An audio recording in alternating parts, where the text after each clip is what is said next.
El objetivo de este video es contarles acerca de los problemas que vamos a aprender a resolver en Matemática D.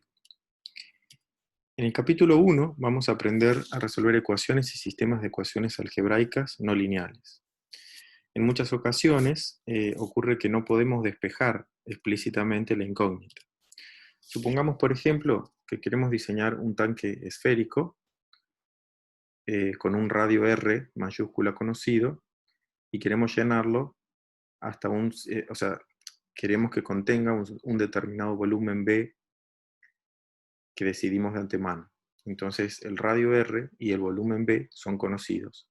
Y lo que queremos saber es a qué profundidad H debemos llenarlo para obtener el volumen que queremos. Cuando uno plantea el volumen en términos del radio y de la profundidad H, nos queda esta ecuación en donde, como mencionamos recién, todo es conocido, B y R, excepto H, que es la profundidad que queremos determinar. Entonces, en esta ecuación, nuestra incógnita es H y no podemos despejarla explícitamente, ya que aparece, en este caso, en dos lugares. Entonces, tenemos que encontrar una manera de resolver este problema. Otro problema en el que se presenta un caso parecido es si nos preguntamos por la cantidad de moles X que se generan en una reacción química reversible. Pensemos en esta reacción química donde tenemos tres compuestos A, B y C, y entonces la relación de equilibrio nos da esta ecuación que está aquí, donde esta es la concentración inicial del compuesto C, que se conoce, esta es la concentración inicial del compuesto A, y esta es la concentración inicial del compuesto B, todo conocido. Lo único que no conocemos en esta ecuación es X, que es el número de moles del compuesto C que se producen en la reacción. K también es conocido. Entonces, en este caso, tenemos este cociente igualado a esta K, y queremos despejar este X, pero aparece demasiadas veces y no hay una manera de hacerlo, por lo menos hasta este momento, digamos, explícitamente. Entonces, también vamos a aprender una técnica para poder hallar ese valor de X. Y todavía un problema un poquito más complicado es cuando no tenemos una sola incógnita, sino tenemos un sistema, por ejemplo, de dos ecuaciones con dos incógnitas, en donde tenemos, por ejemplo, en esta ecuación, la incógnita es x e y en esta ecuación x e y. Queremos encontrar los valores de x y que satisfacen ambas ecuaciones. Esto puede surgir, por ejemplo, si uno tiene un funcional de costo, una función de dos variables, x e y lo que quiere es, por ejemplo, minimizarla, encontrar los valores de x e y que hacen que el costo sea mínimo.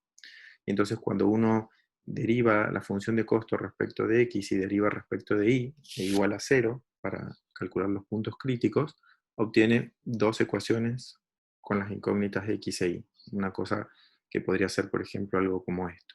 Entonces, este tipo de sistemas también van a resultar útiles saber cómo resolver. En el capítulo 2 nos vamos a enfrentar con lo que llamamos interpolación polinomial y ajuste por mínimos cuadrados, que es una herramienta útil cuando uno tiene ciertas mediciones y lo que quiere es ajustar una curva o una función que capture la tendencia de los datos, o sea, un modelo continuo para mis datos discretos. En este caso pensemos que los puntos azules son las mediciones y lo que yo quisiera es determinar una curva como esta roja, adecuada, que me modele el comportamiento de los datos.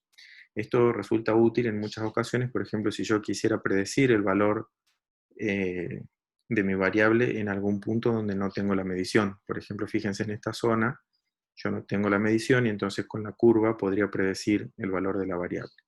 Y podría hacer cosas más sofisticadas todavía, por ejemplo, si uno quisiera evaluar, digamos, las tasas de cambio, cómo está cambiando mi variable medida, uno al tener solamente los puntos es difícil calcular, por ejemplo, derivadas o imaginarse cómo están cambiando los datos. Entonces, al tener la curva roja en este caso, yo podría calcular tranquilamente derivadas y estimar la razón de cambio de mi variable discreta, o sea, de los puntos azules. Uno podría pensar, por ejemplo, que estas mediciones no estas en particular, pero que las mediciones corresponden, por ejemplo, a valores de un censo. O sea, cada punto tiene un costo que es hacer un censo para calcular la población de una determinada región en diferentes años. Y entonces, con un modelo como estos, nosotros podríamos hacer predicciones para evaluar cuánto sería la población en un año que todavía no llegó, o evaluar razones de cambio de la población. En el capítulo 3 nos vamos a dedicar a lo que se llama la integración numérica. Resulta que en muchas ocasiones necesitamos calcular integrales, pero resulta que a veces no podemos usar las tablas, porque el integrando no tiene una primitiva, no hay una función cuya derivada me dé la función que yo quiero integrar. Entonces no la puedo calcular de manera exacta, y en otros casos ocurre que ni siquiera conozco el integrando, o sea, no tengo una fórmula explícita, sino que solo lo conozco a través de ciertas mediciones. Entonces lo que nosotros vamos a diseñar son métodos automáticos que me sirven para calcular cualquier integral. Vamos a ver tres ejemplos en donde se plantean situaciones como las que acabamos de mencionar. En un caso, por ejemplo, podría ser que uno quisiera calcular la probabilidad de que la altura de un niño de 9 años sea menor que 1,10 m. Entonces, en ese caso, esa probabilidad se puede calcular como un medio más esta integral que aparece aquí. Fíjense que es una integral definida en donde esta función es una función de la variable t. Pero resulta que esta función no tiene primitiva, o sea, no hay una función cuya derivada me dé esto, que uno pueda encontrar en las tablas. Entonces, tenemos que buscar algún método para poder resolver, digamos, justamente este valor. Este valor estaría entre 0 y 1 y sería justamente la probabilidad que buscamos. En este caso se conoce la función integrando, pero no tiene una primitiva conocida. En otros casos, como mencionábamos recién, podría pasar de que uno no conozca la función integrando en todos lados. Por ejemplo, si queremos, digamos, calcular una distancia recorrida por un automóvil y solamente medimos la velocidad en determinados instantes de tiempo. Fíjense, en este caso tenemos, por ejemplo, en estos instantes t, que acá aparecen 0, 6, 12, 18, son segundos, y en cada uno de esos instantes de tiempo se ha medido la velocidad mediante una pistola de radar de un automóvil en kilómetros por hora. Por ejemplo, en el tiempo 0 son 136 kilómetros por hora, en el tiempo t igual a 6, 147 kilómetros por hora, y así sucesivamente. Entonces acá tenemos las velocidades. Bien, si queremos calcular la distancia que recorre este automóvil en esos 84 segundos, tenemos que hacer la integral de la función de velocidad. Acá dividimos por 3600 para pasar de kilómetros por hora a kilómetros por segundo. Y entonces esta integral nos daría la distancia recorrida por el automóvil en kilómetros. Pero claro, no tenemos una fórmula para la función b de t, sino que solo conocemos b de t en t igual 0, en t igual 6, en t igual 12, en t igual 18 y así sucesivamente. Entonces, también vamos a estudiar métodos para poder calcular y resolver este tipo de problemas. Un tercer problema en el que se presenta una situación parecida al anterior es si quisiéramos calcular la cantidad de masa m que entra o sale de un reactor que está perfectamente agitado en un periodo de tiempo específico, determinado por un intervalo de tiempo T1, T2. Aquí, por ejemplo, T1, T2 es el intervalo de tiempo, que es un dato, y lo que tenemos que integrar para calcular la masa es el producto de la concentración química registrada a la salida del reactor y la tasa de flujo. Podría pasar en algún caso que la tasa de flujo sea constante, por ejemplo, y conocida, entonces esto es una constante, uno la puede poner aquí, pero en general la concentración química a la salida del reactor es algo que va variando en el tiempo y no la podemos, no se conoce, digamos, en todo momento, sino que uno la puede medir. Entonces se podría medir en algunos instantes de tiempo del intervalo de estudio, y entonces esta CDT no la conozco en todos los intervalos, en todos los instantes de tiempo, sino solamente en algunos que los mido. Entonces tenemos que ver cómo con esa información podemos o podríamos calcular esta integral. En el capítulo 4 vamos a aprender lo que llamamos a resolver problemas a valores iniciales, que es, en principio es una ecuación diferencial ordinaria acompañada con condiciones iniciales que resulta que modelan una variedad muy grande de aplicaciones. Para concentrarnos en una muy simple, podría ser si quisiéramos describir la posición de un péndulo de brazo rígido que tiene longitud L y la posición que la llamamos phi, esta letra phi, me describe la desviación que tiene respecto de la posición de equilibrio. O sea, en este punto, en este gráfico, este ángulo phi de medido en radianes sería la posición que tiene en este momento. O sea, es la desviación respecto a la posición de equilibrio. Entonces, la ecuación que modela la posición del péndulo para cada instante de tiempo, esa posición es una función phi de t, se describe mediante esta ecuación diferencial ordinaria, en donde g es la fuerza de gravedad y L es la longitud del brazo del péndulo. Esto, que son las condiciones iniciales, también son conocidas, que es decir, que la posición a tiempo cero es un valor, un número conocido, phi sub 0, que es la posición que tiene el péndulo a tiempo cero. Y b sub 0 es la magnitud de la velocidad del péndulo a tiempo t igual a 0. Entonces, resulta ser, por ejemplo, que si uno se plantea una oscilación pequeña alrededor de la posición de equilibrio, el seno de phi de t es comparable a phi de t, entonces uno podría reemplazar en esta ecuación y dejar solamente phi de t. Y para esa ecuación, que ahora resulta más simple, existen técnicas analíticas para encontrar una fórmula para phi de t. Esa fórmula queda en términos de senos y cosenos, y uno podría resolver analíticamente, explícitamente, este problema. Pero resulta ser que cuando uno ya quiere estudiar realmente la oscilación en amplitudes más grandes, o sea que no necesariamente son muy pequeñas alrededor de la posición de equilibrio, la ecuación que realmente modela este fenómeno tiene acá este valor del seno de phi de t. Entonces ya esta ecuación, con las técnicas analíticas que uno puede estudiar, no se puede resolver. O sea, no puedo encontrar una fórmula para phi de t explícitamente. Y entonces tengo que hacer otra cosa, que es lo que vamos a hacer en este curso de matemática D. Y en particular, lo bueno es que los métodos que vamos a aprender no dependen particularmente de la forma de esta ecuación, sino sirven para cualquier ecuación. También uno puede incorporar, por ejemplo, lo que llamamos un término de rozamiento. Acá la ecuación se puede poner ligeramente más complicada si uno quiere considerar el rozamiento con el aire. En esta ecuación no lo estamos considerando, pero para los métodos que vamos a aprender, también vamos a poder resolver la ecuación con rozamiento. O sea, yo voy a poder cambiar esta ecuación y los mismos métodos que vamos a aprender para una sirven para todas. Finalmente, en la segunda parte del curso, en los capítulos 5, 6 y 7, vamos a aprender sobre el modelado y la resolución de procesos de difusión. Vamos a deducir lo que llamamos la ecuación del calor, cuya solución es la distribución de temperatura en cada tiempo y en cada punto de nuestro dispositivo de estudio. Puede ser un dispositivo unidimensional si queremos estudiar la difusión del calor en un cable o en un alambre, o un dispositivo bidimensional que puede ser una placa, o un dispositivo tridimensional que puede ser una caja o una habitación.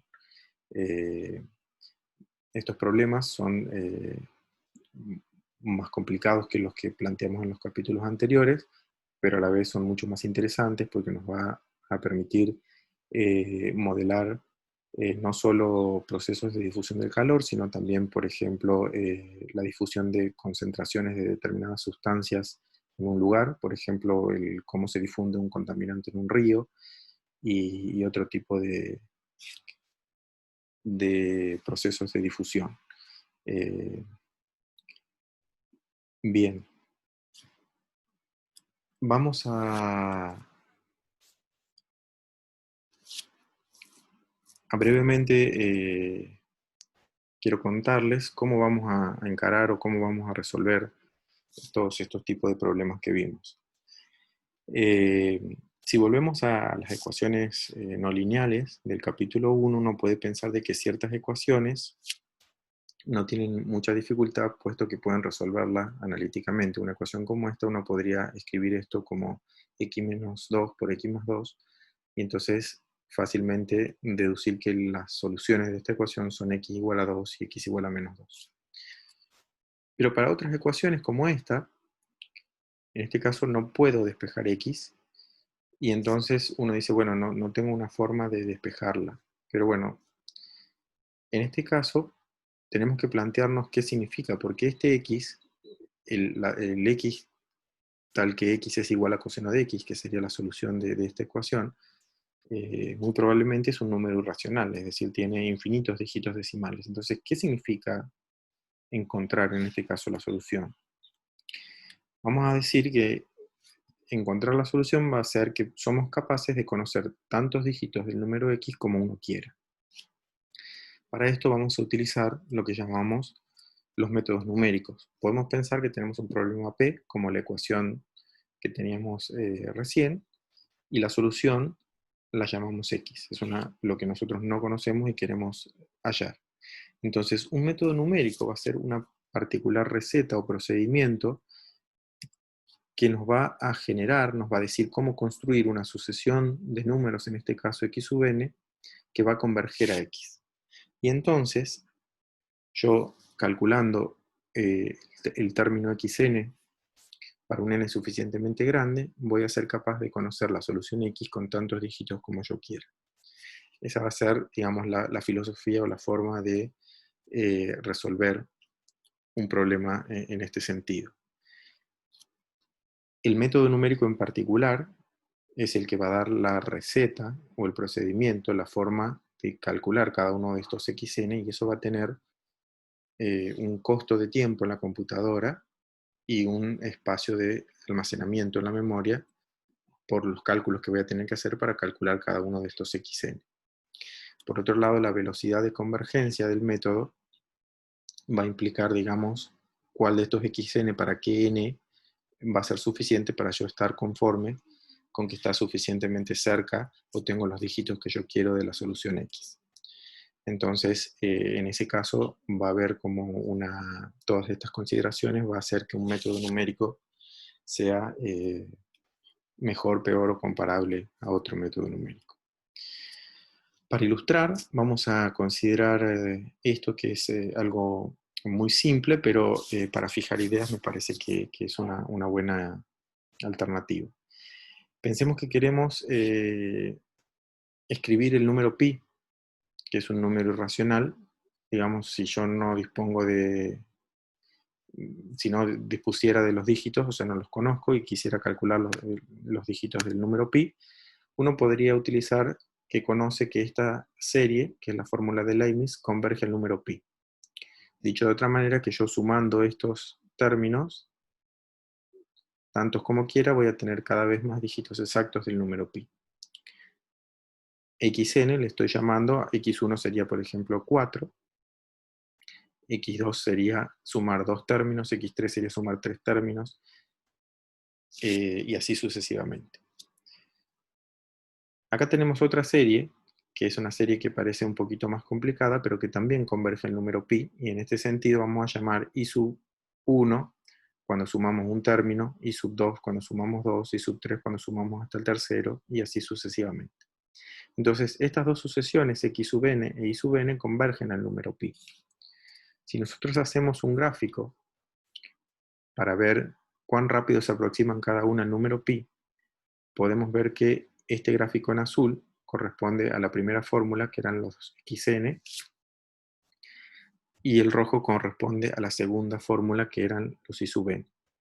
Esto lo que quiere decir es que, por ejemplo, para obtener un error relativo de 10 a la menos 8, es decir, para conocer el número pi, para que el término xn, por ejemplo, de la sucesión tenga 8 dígitos correctos, yo voy a necesitar aproximadamente sumar los primeros 100.000 términos, 10 a las 8 términos. N es igual a 10 a las 8. Mientras que si uso, por ejemplo, la serie dada por los rojos, o sea, la i sub n, Si yo sumo más o menos hasta un poco más de 100 términos, voy a llegar a tener eso.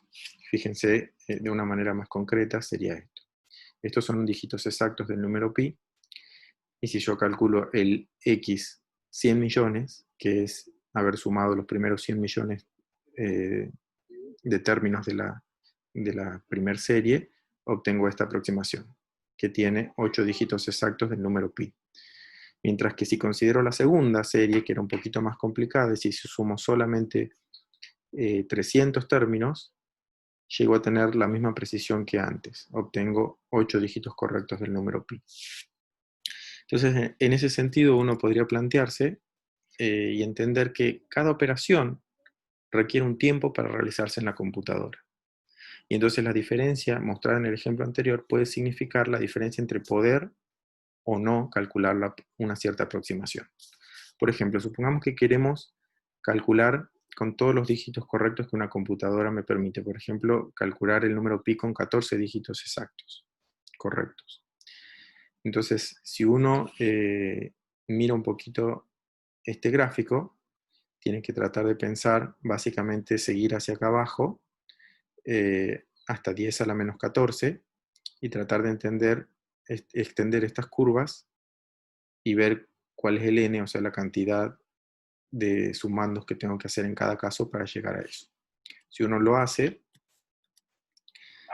se van a dar cuenta de que necesito sumar 10 a la 14 términos de la primera serie o 10.000 de la segunda serie. En cualquiera de los dos casos voy a llegar a tener los 14 dígitos correctos.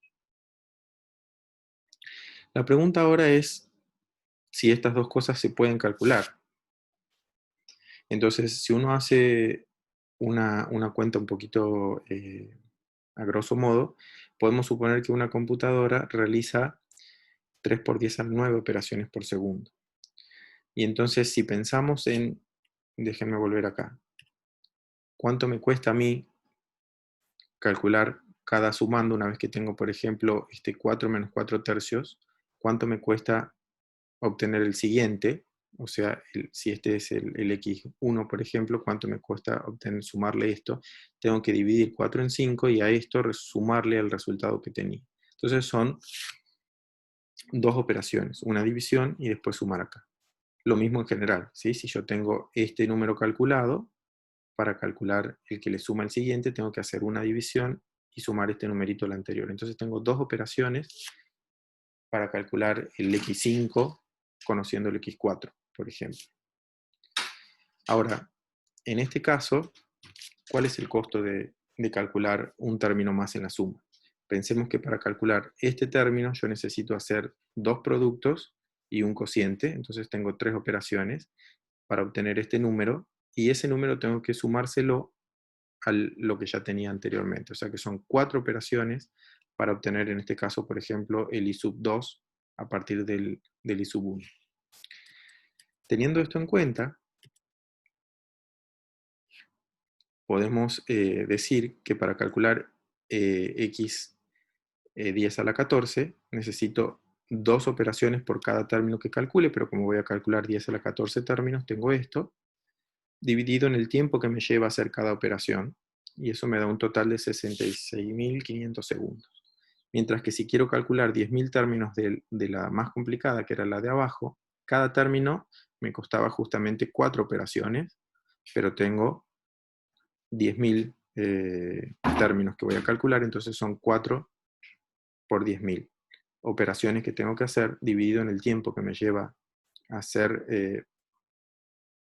en la cantidad de operaciones por segundo, obtengo cuántos segundos me lleva a calcular esto. Entonces fíjense que en este caso tenemos que para calcular el primero, transformado a horas, me da 18 horas y media, mientras que el segundo, la segunda opción de los i no llegó ni siquiera a un segundo. Entonces en este caso, ambas cantidades tienen 14 dígitos correctos del número pi, pero esta me llevó algo inaceptable para el año 2020, mientras que esto es en principio razonable. Entonces tenemos dos maneras de hacer lo mismo, pero sin embargo una puede ser considerablemente mejor que la otra. Bien, entonces para resumir, digamos, vimos que en este curso vamos a aprender a resolver diferentes tipos de problemas que modelan fenómenos físicos, químicos y de otras ciencias, pero en general no existe una fórmula explícita para la solución de estos problemas. Entonces lo que hacemos es utilizar métodos numéricos que nos permiten calcular la solución a los problemas que tenemos con tanta precisión como uno quiera. Un método numérico concreto va a ser una receta en particular o un procedimiento automático que va a generar una aproximación cada vez más precisa de la solución del problema que tenemos. Y cada método va a tener entonces un costo de tiempo y de memoria que va a ocupar en la computadora para poder calcular cada una de las aproximaciones de la solución, y una velocidad de convergencia, que serán importantes para conocer y para decidir cuán bueno va a ser el método.